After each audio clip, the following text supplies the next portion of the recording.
Pontoon का वो जो बैकड्रॉप हम लेकर आए थे वो उसी से जुड़ी एक बड़ी खबर है। कैसे लुहांस्क में रूस की सेना को एक बहुत बड़ा झटका लगा है। ये पंटून ड्रीम चकनाचूर कैसे हुआ, खबर देखिए। पश्चिमी यूक्रेन पर कब्जे का पुतिन का ड्रीम चकनाचूर हुआ इस पंटून से। यूक्रेन की सेना ने सिवरस्की नदी पर बना पंटून उड़ा दिया। यूक्रेनी हमले में रूस के 1000 सैनिक मारे गए। तो बहुत बड़ा झटका यूक्रेन ने दिया है रूस को। पश्चिमी यूक्रेन पर कब्जा चाहता था रूस, लेकिन रूस की सेना ने सिवरस्की नदी पर बना पंटून पुल उड़ा दिया और इस पंटून पुल के उड़ाए जाने से रूस को बहुत बड़ा झटका लगा।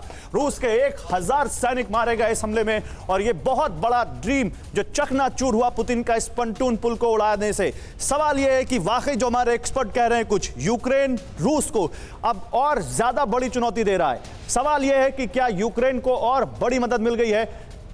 एयर कमोडोर सिंह साहब, आपको क्या लगता है ये पंटून उड़ाना यूक्रेन की तरफ से एक मैसेज भी है दुनिया को कि हमें और मदद दी जाए तो हम रूस को और कड़ी चुनौती दे सकते हैं? नहीं, ये देखिए, इतनी बड़ी वॉर में एक पंटून उड़ाना कोई बहुत बड़ी चीज नहीं है। 1000 सैनिकों पर हमला, ये 1000 सैनिक आपको किसने खबर दी है?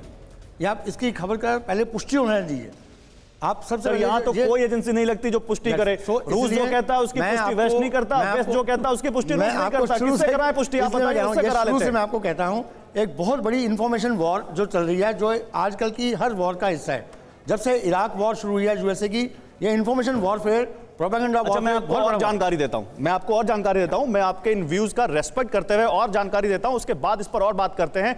देखिए जरा इस बारे में समझिए कि कैसे पंटून के जरिए ड्रीम चकनाचूर हुआ है रूस का। ड्रीम चकनाचूर नहीं हुआ तो कम से कम एक बहुत बड़ा झटका तो लगा ही है। सेवरडोनेस्क, पश्चिमी लुहांस्क का इलाका जहां पर है सिवरस्की नदी। अब यहां पर कैसे पुतिन ने वहां पर अपनी सेना भेजी थी और यूक्रेन ने कैसे उनको बड़ा झटका दिया, समझिए। रूसी सेना पुल पार कर जाती तो पश्चिमी यूक्रेन पर कब्जा हो जाता।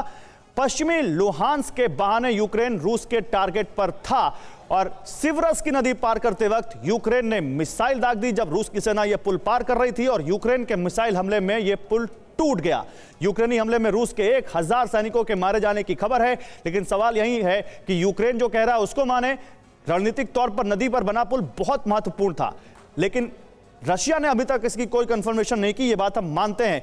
लेकिन जनरल सिबाच, अब सवाल तो यही है कि कहां से कंफर्मेशन करें, रूस की ना माने या यूक्रेन की ना माने, क्या करें? और अगर ऐसा है तो कितनी बड़ी कामयाबी यूक्रेन के लिए? देखो, मेरे को पूरा विश्वास है यूक्रेन ने जो डॉनबस की लड़ाई में जब से उसको मिले हैं ऑफेंसिव वेपन, वो बहुत डट के मुकाबला कर रहा है। ये जो अभी नदी के ऊपर पंटून ब्रिज को डिस्ट्रॉय करना एक बड़ी अच्छी काबिलियत है यूक्रेन की। मगर क्या 1000 के करीब सैनिक मारे गए हैं रूस के, इसकी पुष्टि नहीं की जा सकती। ये इंफॉर्मेशन वारफेयर और साइकोलॉजिकल वारफेयर का हिस्सा है। मगर ये सोच के चलें आप, जो डॉनबस इलाका यूक्रेन ने सोचा था कि वो चला गया है उनके पास से, वो तैयार थे इसको देने के लिए। मगर जैसे जैसे इनको हथियार ऑफेंसिव मिल रहे हैं, ये अच्छी लड़ाई लड़ रहे हैं डॉनबस के इलाके में और रूस के ऊपर काफी हावी होने कई जगह में और पीछे डालने। मुझे लगता है ऐसे ही अगर इनको ऑफेंसिव हथियार मिलते रहे तो ये लड़ाई लंबी खिंचेगी। ये इतना आसान नहीं है रूस। जनरल सिवाज, यहाँ पर गोयल साहब भी कुछ ऐड करना चाहते हैं इसमें। गोयल साहब,